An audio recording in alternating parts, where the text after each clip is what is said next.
उत्तर प्रदेश में 2022 में विधानसभा चुनाव होने हैं और विधानसभा चुनाव को लेकर तमाम पार्टियों ने अपनी कमर कस ली है।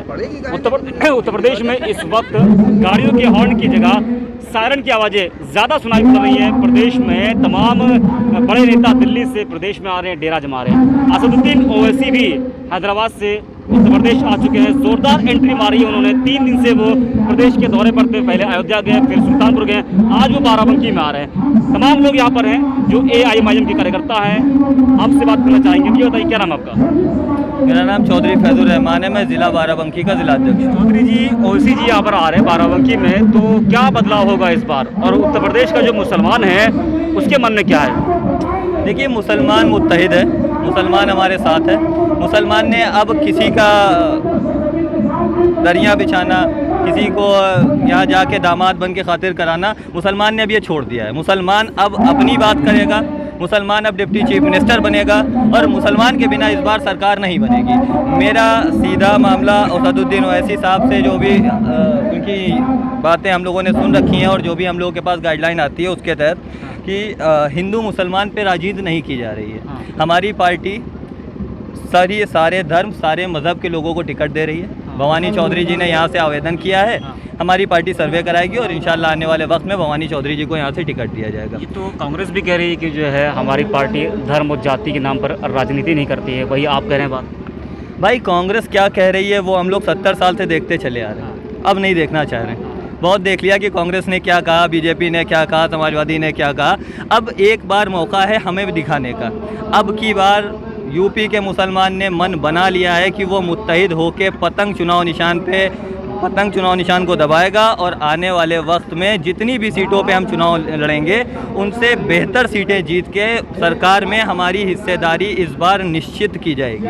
किस तरह की हिस्सेदारी की आप लोग मांग कर रहे हैं? ओवैसी साहब एक तरफ कह रहे हैं कि जो है अखिलेश यादव पहल करें, वो पहल नहीं कर रहे हैं। पहले उनको पहल करना चाहिए, तभी हम गठबंधन करेंगे।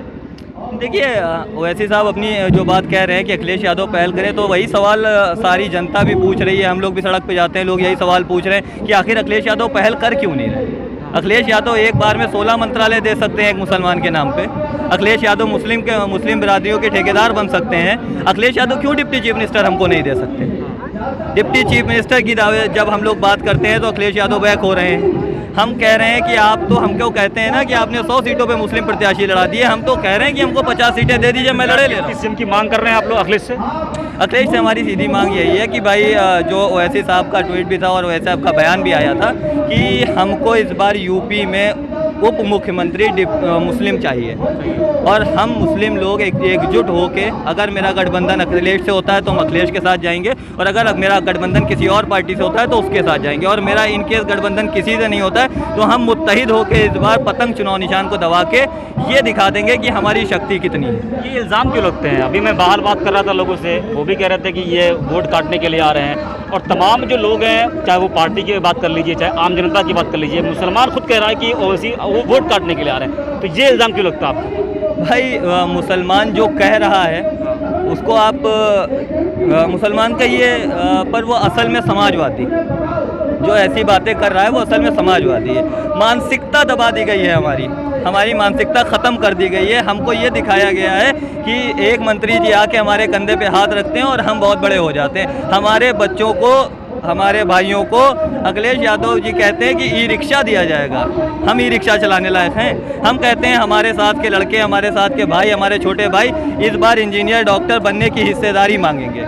हम इस बार सरकार से हिस्सा चाहते हैं। जो भी हमारा वोट परसेंट है उस हिसाब से हमारा हिस्सा होना चाहिए और वो हिस्सा हमें चाहिए। ठीक है। हमारे साथ अनिल कुमार वर्मा जी हैं। सही नाम लिया मैंने आपका? जी। अनिल कुमार वर्मा जी हैं जो कि AIMIM के ये कार्यकर्ता हैं। इनसे हम बात करेंगे। अनिल कुमार वर्मा जी, ये बताइए कि अभी मैं आपका बोर्ड देख रहा था, वहाँ पर उस बोर्ड पे लिखा है अनिल कुमार वर्मा भवानी भावी प्रत्याशी। तो क्या टिकट मांग रहे हैं आप पार्टी से? हाँ जी, बिल्कुल मांग रहे हैं। हाँ। क्या टिकट आपको मिलेगा? ये तो पार्टी तय करेगी। अच्छा, पार्टी का टिकट आपको देगी तो चुनाव लड़ेंगे? बिल्कुल लड़ेंगे। क्या तैयारी कर रहे हैं आप चुनाव को लेकर? तो चुनाव में तैयारियां होती हैं। अच्छा, प्रचार प्रसार अपने समाज को जोड़ने के लिए, अपने समाज को जो है पार्टी में लाने के लिए किस तरह की मेहनत कर रहे हैं आप? डोर टू डोर जा रहे हैं, उनसे संपर्क कर रहे हैं। अच्छा। और ओवैसी साहब की नीतियाँ बता रहे हैं उनको, और हमारा समाज हमारे साथ है। आप कह रहे हैं कि डोर टू डोर हम जा रहे हैं, लोगों को समझा रहे हैं, ओवैसी जी की जो नीतियाँ हैं वो बता रहे हैं, तो क्या रिस्पांस कैसे मिल रहा है लोगों का? बहुत अच्छा मिल रहा है। क्या लग रहा है कि 22 में बदलाव होगा? बिल्कुल होना चाहिए मेरे अनुसार। लेकिन ये बताइए, जो इल्ज़ाम लगता है कि ये बीजेपी की बी पार्टी, कल नसीमुद्दीन सिद्दीकी से बात हुई हमारी, वो भी कह रहा था कि ये बीजेपी की बी पार्टी है।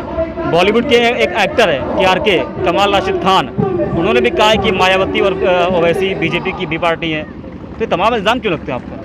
ये तो राजनीतिक पार्टियां हैं, इल्ज़ाम लगते रहते हैं। इस बारे में हम क्या बताएं। वोट बढ़ेगा इस बार मुसलमानों का?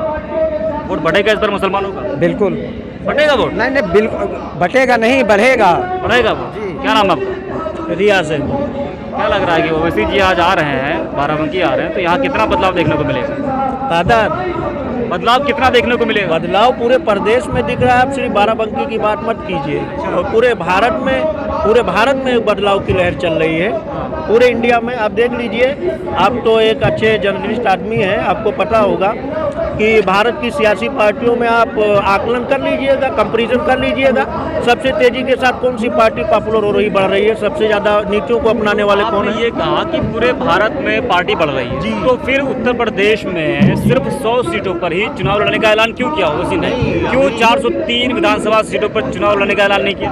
2017 में भी हमने कुछ सीटों पे चुनाव लड़ा। अभी ये हमारा शुरुआती सियासी दौर है, और इंशाल्लाह हम लोग मेहनत कर रहे हैं। आगे चल के क्या लग रहा है कि 100 में से कितनी सीटें आप लोग निकाल लोगे इस बार? नहीं, अभी तो हम ये नहीं कह सकते कि हम जैसे समाजवादी कह रही 300 प्लस, भाजपा कह रही 400 प्लस, वो उनको मुबारक हो।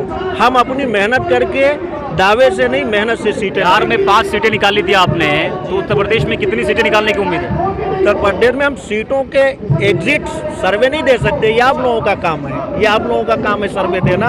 हम मेहनत कर रहे हैं और हमें उम्मीद है कि अच्छी सीटें हम निकालेंगे और भागीदारी की सरकार में हमारा हिस्सा रहेगा। क्या नाम है आपका? जहांगीर अंसारी।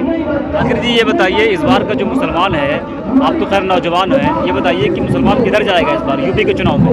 असदुद्दीन ओवैसी की तरफ क्यों जाएगा?